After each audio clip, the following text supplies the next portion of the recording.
Good morning friends. ছুটির দিনে সকাল সকাল বেরিয়ে পড়েছি। পেছনে হাই তুলছে গুল্লুবাবু, হাসছে রানী, আর এপাশে কি দিদির পাশে বসে ওকে দিচ্ছে তোমাদের দিদি।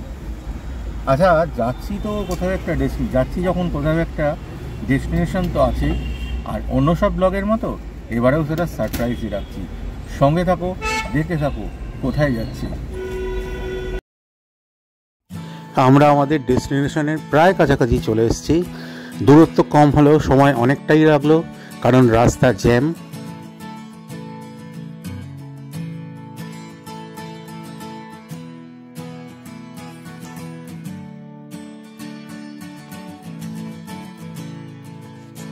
এতক্ষণে তোমরা আমাদের ডেস্টিনেশন নিশ্চয়ই বুঝতে পেরে গেছো। হ্যাঁ, আমরা আজকে এসেছি বাবা বড় কাছারির মন্দিরে। দক্ষিণ 24 পরগনার বাঁকড়াহাটের কাছে ঝিকুরবেড়িয়া গ্রামে অবস্থিত এই মন্দির। মূল রাস্তা ছেড়ে আমরা ক্রমশ উঠে পড়েছি গ্রাম্য রাস্তায়। আস্তে আস্তে আমরা এগিয়ে চলেছি মন্দিরের দিকে, আর অনেকেই এগিয়ে চলেছেন, বোঝাই যাচ্ছে। মূল রাস্তা থেকে টোটো সার্ভিস রয়েছে এবং ভ্যান সার্ভিসও রয়েছে মন্দিরে যাওয়ার জন্য।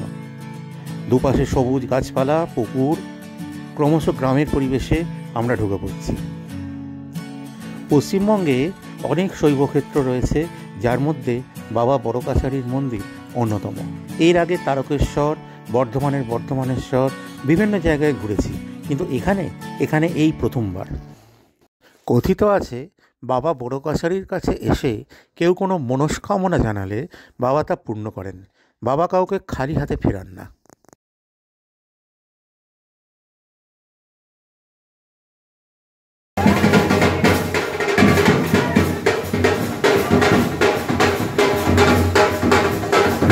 দল বাদ্যযন্ত্র সহকারে পূজার ডালি নিয়ে চলেছে বাবার দরবার।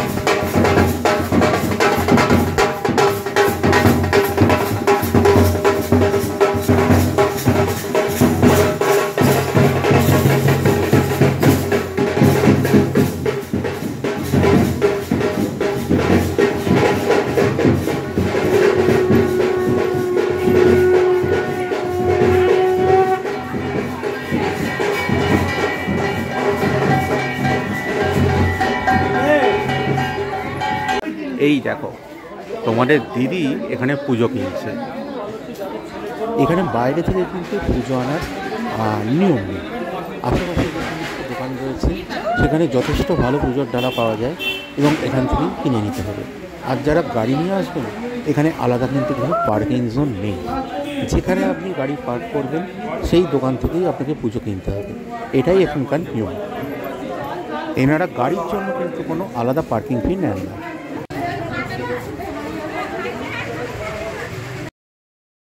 এই হলো সেই আবেদনপত্র, যাতে মনস্কামনা লিখে বাবার কাছে রেখে গেলেই সেই মনস্কামনা পূর্ণ হয়। পুজো নেওয়ার পর আমরা এগিয়ে চলেছি মূল মন্দিরের দিকে।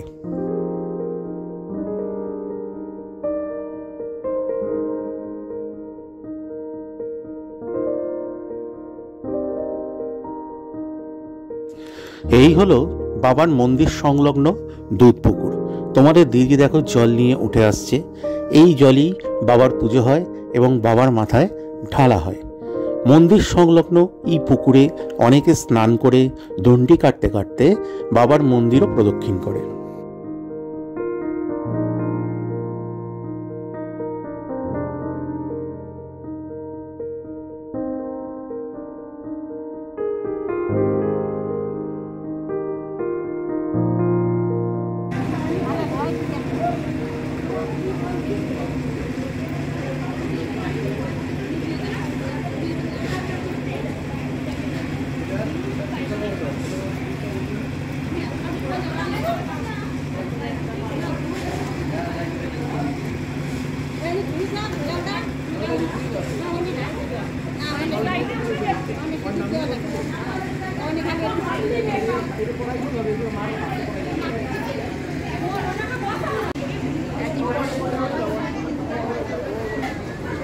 বাবু একটা পাথর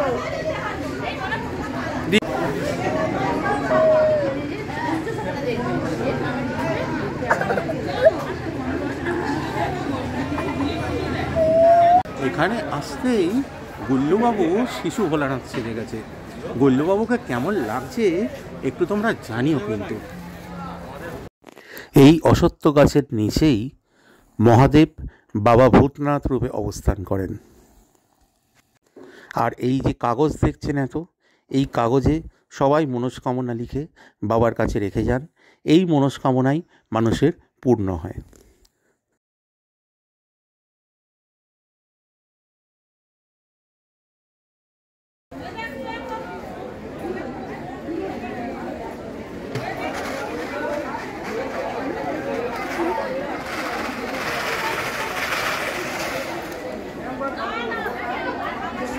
এবারে আমরা পুজো দিতে যাব।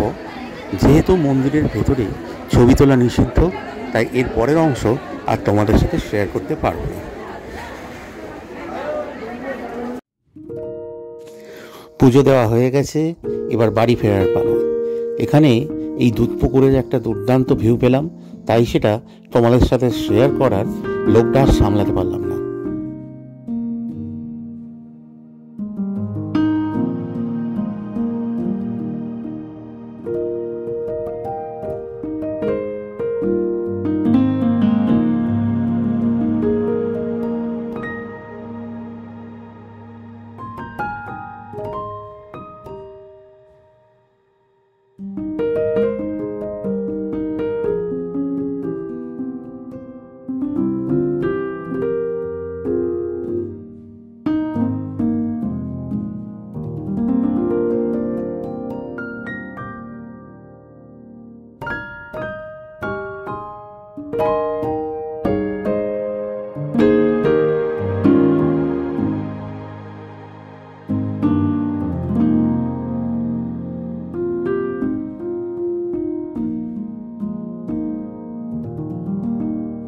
বন্ধুরা, চলে এলাম ডিনারের শেষে। আজকে ব্লগটা কেমন লাগলো তোমরা অবশ্যই জানাবে কিন্তু। আর যে জায়গায় গেছিলাম সেই জায়গার সন্ধান অনেকেই জানে বা অনেকেই জানে না। যেমন 2-3 দিন আগেও আমি জানতাম না। তা যাই হোক, খুব ভালোভাবে তো ঘুরে এলাম, পুজোও দেওয়া হলো। মন্দিরের ভিডিও শেয়ার করতে পারিনি, তার কারণ ওখানে ছবি তোলা নিষিদ্ধ ছিল। তা যাই হোক, তোমরা যদি কেউ যেতে চাও বা রুট ডাইরেকশন যাও, কমেন্ট বক্সে কমেন্ট করো, আমি অবশ্যই তোমাদের জানাবো। আমাদেরও ডিনার কমপ্লিট, তোমাদেরও আশা করি ডিনার কমপ্লিট। অনেকটাই রাত্রি হয়েছে, প্রায় রাত 12টা। আর শীতের রাত্রে কতক্ষণ আর জেগে থাকা যায়, তাই আপাতত সেই সময় চলে এসেছে গুড নাইট বলার। তাহলে আজকের মতো গুড নাইট। সবাই খুব খুব খুব ভালো থেকো। আবার দেখা হবে খুব শিগগিরই পরবর্তী ব্লগে। ততক্ষণের জন্য টাটা।